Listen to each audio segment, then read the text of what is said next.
السلام علیکم۔ اے عشق جنون ڈرامہ آخرکار اس موڑ پہ آ ہی چکا جس کا ہم سب کو بے صبری سے انتظار تھا۔ ماہین جان چکی ہے ساری حقیقت کہ راہم بالکل بے قصور تھا، لیکن اب اس کے پچھتانے کا اور اس کو پتہ چلنے کا کوئی فائدہ نہیں۔ لیکن ماہین کو اپنی غلطی کا پوری طرح سے احساس ہو چکا ہے۔ اس کے ساتھ ہی علی نواز نے دل سے ایمن کو اپنی بہو تسلیم کر لیا۔ وہ سین بہت ہی زبردست تھے، جو ڈائیلاگ ایمن اور اس کے سسر کے درمیان تھے۔ علی نواز بہت زیادہ جذباتی ہو جاتا ہے اور ایمن کا شکریہ بھی ادا کرتا ہے کہ میرے بیٹے سے بے لوث محبت کرنے کے لیے تمہارا شکریہ، اور وہ بہت خوش ہوتا ہے کہ کوئی ہے جو اس کے علاوہ اس کے بیٹے سے بے لوث محبت کرتا ہے۔ جبکہ دوسری طرف اصل مجرم شہروز جو کہ دندناتا ہوا پھر رہا ہے۔ ایک طرف تو وہ باپ کو جھوٹی تسلی دے رہا ہے کہ وہ اپنے بھائی کے لیے پریشان ہے، جبکہ دوسری طرف راہم کے بزنس پہ قبضہ کرنے کے لیے تیار ہے۔ راہم کے ہاسپٹل میں لیٹتے ہی عافیہ بیگم اپنے بیٹے کو آفس میں پہنچا دیتی ہے۔ شہروز جو کہ نکلتا ہے اپنے باپ کا کاروبار سنبھالنے کے لیے۔ کاروبار چونکہ اس وقت لاس میں جا رہا ہوتا ہے اور یہ سب کچھ ماہین کا والد کر رہا ہوتا ہے، تو شہروز فیصلہ کرتا ہے ماہین کے والد سے ملنے کا۔ لیکن شہروز کے آنے سے پہلے ہی ماہین جب اپنے گھر جاتی ہے تو بہت زیادہ روتی ہے۔ اس کا باپ اس سے پوچھتا ہے تو وہ کہتی ہے کہ پاپا، ہم نے راہم کو سمجھنے میں بہت بڑی غلطی کی۔ راہم کی بالکل غلطی نہیں تھی، کیونکہ وہ سن چکی ہوتی ہے پولیس والے اور ایمن کی باتیں، جس میں پولیس والا یہ کہہ رہا ہوتا ہے کہ اگر راہم نے تمہاری جان بچانے کے لیے گولی اپنے آپ پہ لی تو وہ تمہیں نقصان کیسے پہنچا سکتا ہے؟ اس کا مطلب پہلے بھی جو تم پہ اٹیمپٹ ہوا تھا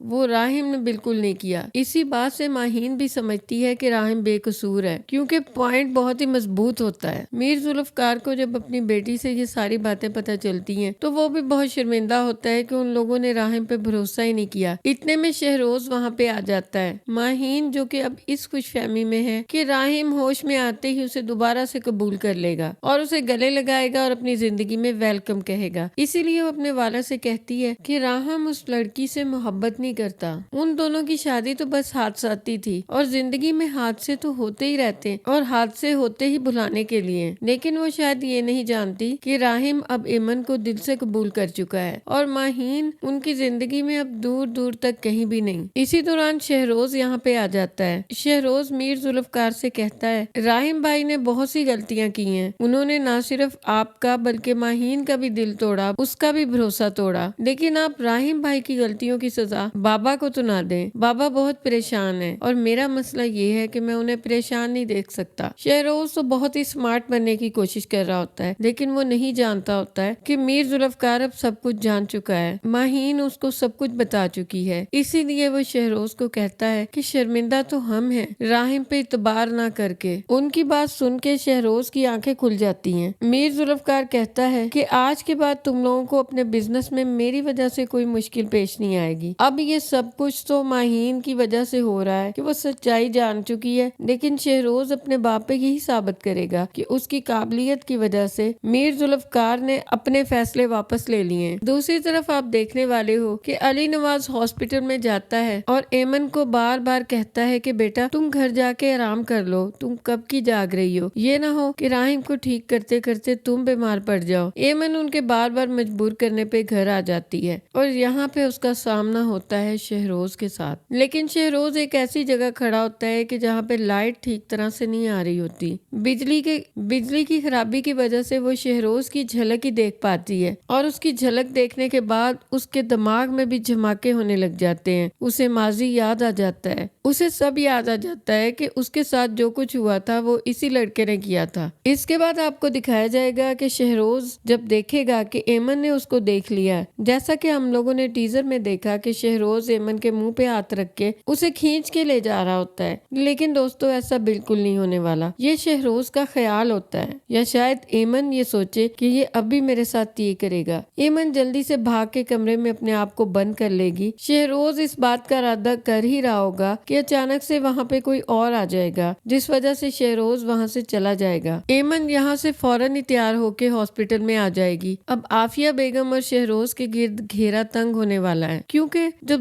دونوں مقدمات کی تحقیقات ہوں گی تو کڑیاں جا کے ایک ہی جگہ ملیں گی اور عافیہ بیگم کا چہرہ سب پہ بے نقاب ہو جائے گا اور شہروز کی حقیقت بھی پتہ چل جائے گی کہ اپنے ہی بھائی کی پیٹھ میں چھرا گھونپنے والا کوئی اور نہیں بلکہ شہروز ہے۔ شہروز کو بالکل بھی افسوس نہیں ہوتا کہ راہم ہاسپٹل میں اس حال میں ہے، اسے تو بس یہ خوشی ہوتی ہے کہ کاروبار پہ اس کا قبضہ ہو رہا ہے۔ لیکن ایمن اب بہت پریشان ہوتی ہے، وہ ہاسپٹل میں جاتی ہے، بے ہوش پڑے راہم کا ماتھا چومتی ہے اور بہت زیادہ پریشان ہوتی ہے کہ اب وہ کیا کرے، کیونکہ اسے پتا ہوتا ہے کہ راہم تو بالکل بے قصور تھا۔ اب شہروز کو دیکھنے کے بعد یہ حقیقت اس پہ پوری طرح سے عیاں ہو جاتی ہے کہ پولیس انسپیکٹر بالکل ٹھیک کہہ رہا تھا کہ راہم بے قصور ہے۔ اب دیکھتے ہیں ناظرین، راہم کے ہوش میں آنے کے بعد جب ایمن اس کو سب کچھ بتائے گی کہ میرے ساتھ جو کچھ ہوا تھا مجھے پتا چل گیا ہے، وہ سب کچھ تم نے نہیں شہروز نے کیا تھا، تو راہم اسے بتائے گا کہ میں سب کچھ جانتا تھا لیکن مجھے صرف تمہارا بھروسہ جیتنے کا انتظار تھا۔ جبکہ دوسری طرف ماہین جب راہم کے سامنے آئے گی تو کیا راہم اسے دوبارہ سے قبول کر لے گا؟ آپ لوگوں کی اس کے بارے میں کیا رائے ہے؟ کمنٹ سیکشن میں بتائیے گا۔ اللہ حافظ۔